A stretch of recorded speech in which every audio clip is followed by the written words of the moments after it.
ఆసుపత్రి భవనం నిర్మాణంలో పెంచాలి వేగం అంట. ఇది అందరికీ ఉపయోగపడే వార్త. మాతా శిశువు ఆరోగ్య కేంద్రానికి ఏటా వరద ముప్పు తప్పెట్టు కనిపించడం లేదు. ప్రతి సంవత్సరం ఈ ఆసుపత్రిని ఐబీకి తరలించడంలో జీజీహెచ్కు ప్రభుత్వ జనరల్ ఆసుపత్రి తట్టుకునే పరిస్థితి లేదు. ఈ ఏడాదే అతి కష్టంపై నెట్టికొస్తుంది. తీవ్రత దృష్ట్యా ఆయా కేంద్రాల పర్యవేక్షకులు పలువురు బాధితులను ప్రైవేటు కేంద్రాల్లో చేర్చక తప్పలేదు. దీంతో ఆశలన్నీ ప్రభుత్వ వైద్య కళాశాల ఆవరణలో నిర్మిస్తున్న నూతన భవనంపైనే ఉన్నాయి. గుత్తేదారు పనులకు కాస్త వేగంగా చేపడుతున్నా మరింత పెంచాల్సిన అవసరం ఉంది. వచ్చే ఏడాది వర్షాకాలం నాటికి అందుబాటులోకి తీసుకొస్తేనే ఇటు బాధితులకు అటు పర్యవేక్షకులకు ఉపశమనం అంటున్న న్యూస్ టుడే.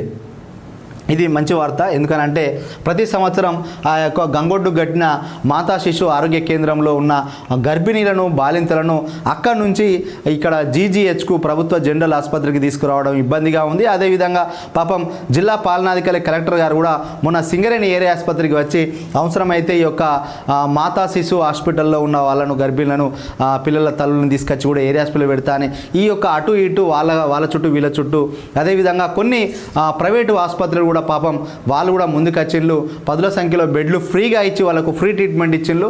వాళ్ళ గురించి కూడా మనం చెప్పుకోవాలి.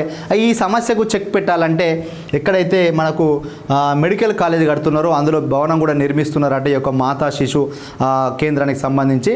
ఆ యొక్క నిర్మాణాన్ని గుత్తేదారు మరి ఎవరికి వచ్చిందో కానీ వాళ్ళు త్వరితగతిన చేయాలి. అదేవిధంగా కలెక్టర్ కూడా సార్ మీరు కూడా ఇట్లాంటి కాంట్రాక్టర్లు త్వరితగతిన బిల్లులు వచ్చేటట్టు చేయండి సార్. ఎందుకంటే వీళ్ళకు పార్ట్ బిల్లులు ఉంటాయి, పార్ట్ 1 పార్ట్ 2 పార్ట్ 3 అంటే బిల్లులు ఉంటాయి. ఆ బిల్లు వస్తేనే ఇంకో రెండో అంటే ఆ ఫస్ట్ వచ్చిన బిల్లుతోటే ఈ యొక్క డబ్బులు పెట్టి చేస్తా అని చెప్పి కాంట్రాక్టర్లు కొంత ఆలస్యం చేస్తారు. ఇది చాలామందికి ఈ విషయం తెలియదు. ఎందుకనంటే 100 కోట్ల పెట్టుబడి పెట్టిన కాడ వాళ్ళకు 20 కోట్లు 30 కోట్ల పెట్టుబడితో స్టార్ట్ చేసి ఫస్ట్ బిల్ వస్తే దాన్ని కలిపి సెకండ్ బిల్ వస్తే దాన్ని కలిపి లాస్ట్కి ఎంతో కొంత లాభం తీసుకుంటారు. సో వాళ్ళ దగ్గర పూర్తి మొత్తంలో డబ్బు ఉండదు కాబట్టి ప్రభుత్వమే త్వరితగతిగా బిల్లులు ఇవ్వాలి కాంట్రాక్టర్లకు.